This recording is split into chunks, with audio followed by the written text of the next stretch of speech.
For the first time, we're going to add some texture to our book of notes. You won't want to miss it.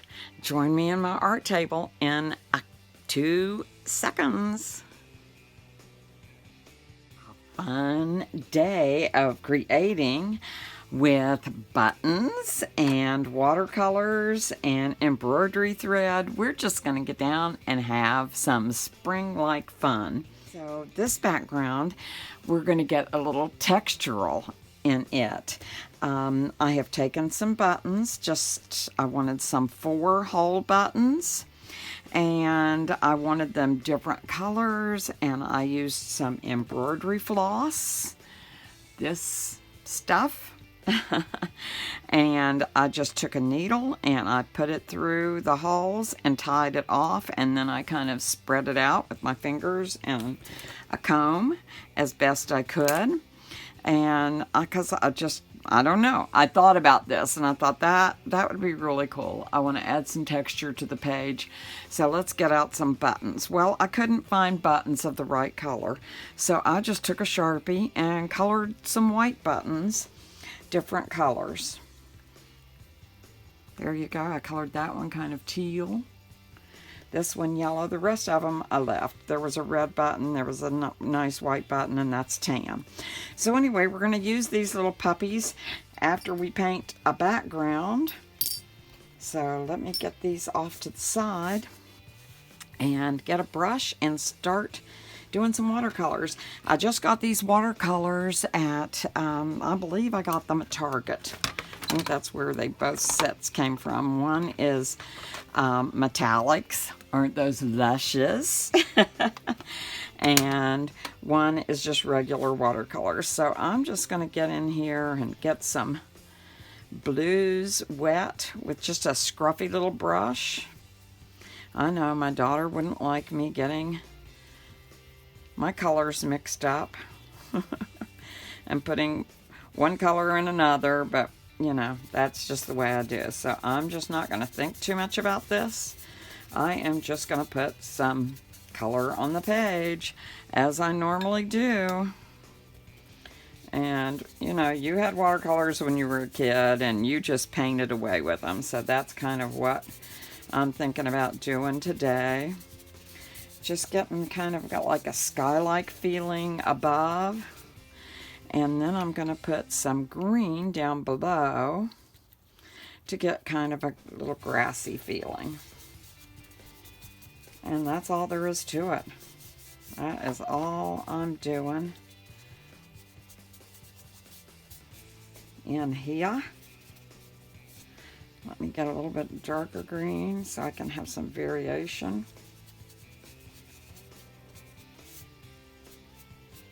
Whoops, losing some of those hairs off a brush, so it's a good time for me to teach you.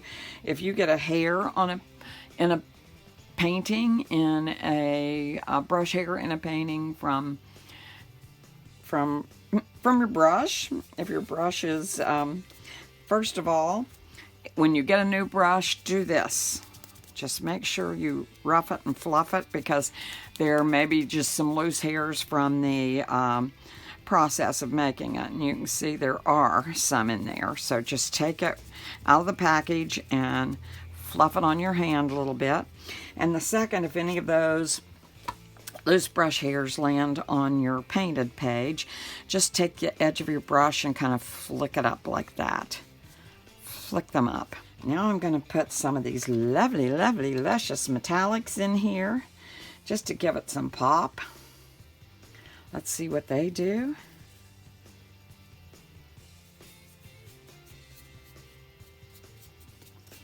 Just a hair, just a bit here and there.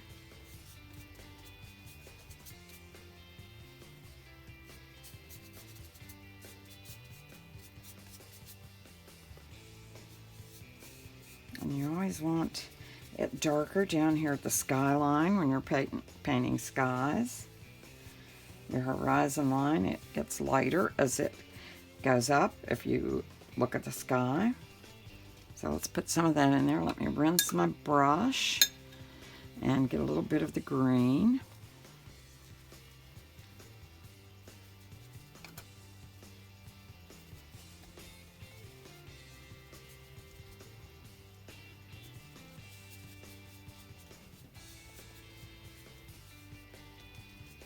And again, your stuff gets fuzzy as it goes away, and so it is darker at the front when you're painting. Foreground is always darker and more in focus.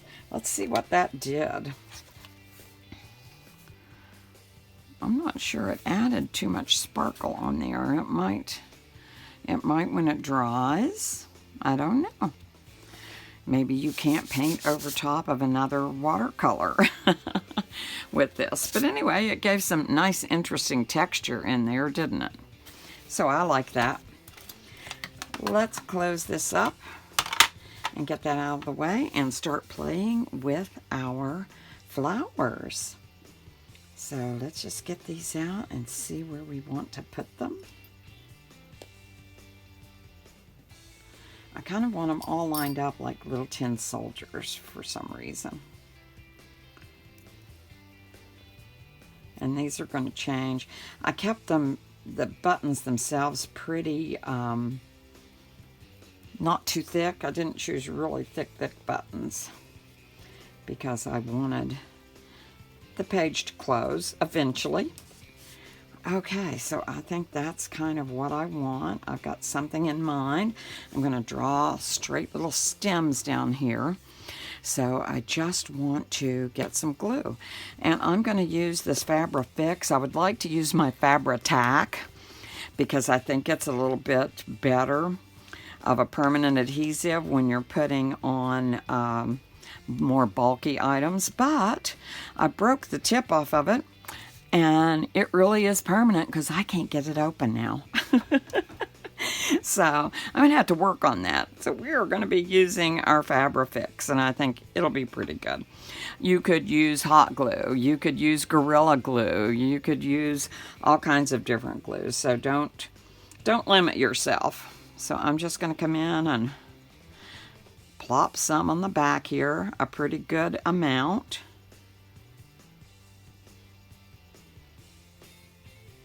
And then put it down. And this will also help stabilize and keep those fibers on there. Hopefully.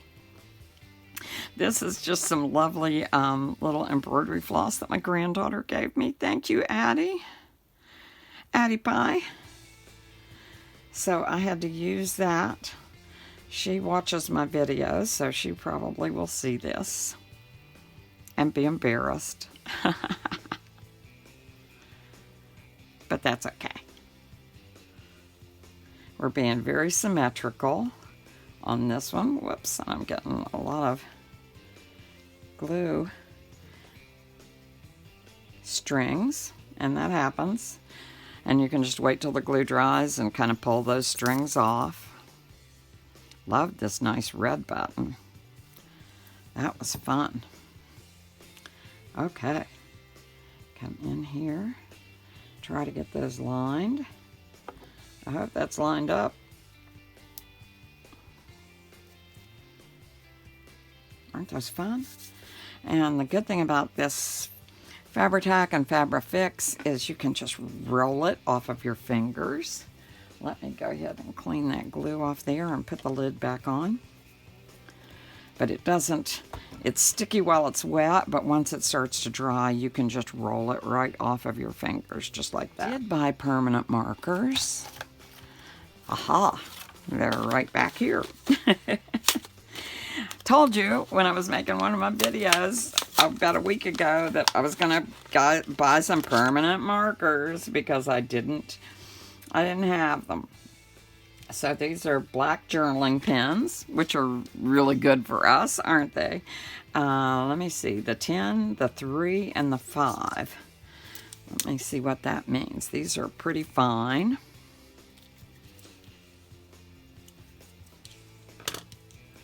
Let's see what the 10 is. Ooh, it's really fine. So I guess they go, the bigger the number, the smaller the tip. Anyway, let's just start this. I'm going to start over here, and I just want to bring a nice little straight line down. And this is still a little bit wet. Darn it. So just start on this one.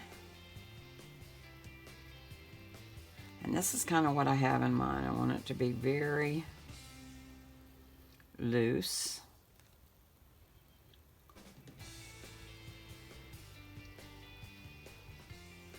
And just fun. Let me get that one out of the way. Get stuck in the glue. Boop. Okay.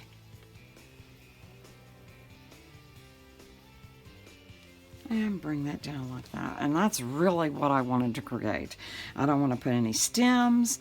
I don't want to put anything else on that page. I just wanted to create those nice, thin, long stick stems on here, because I think that's doable by people who don't actually draw or feel uncomfortable with drawing. I think this was so much fun, and it didn't take very long at all to do it. So there we go. That is our project for today, which is, I'm calling this Spring Forward, because we're going to turn the clocks back, I think, tomorrow. That will be a fun time, because do we get an extra hour, or do we lose it? Just let me know in the comments. I'm kind of all over the place today. I think, well, I don't know. We may lose it this weekend. So that always makes me sad. It takes me a while to recover. But okay, I'm way off track here.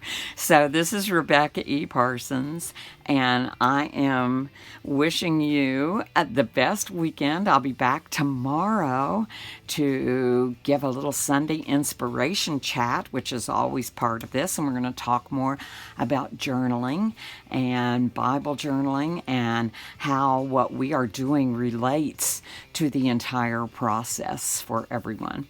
So stay tuned for that. It'll probably be tomorrow evening. I will be live on Facebook on Creativa's Facebook page, CRE, the number 8, TIVA. Okay, still babbling, aren't I? Anyway, I love you guys, and may joy be with you all.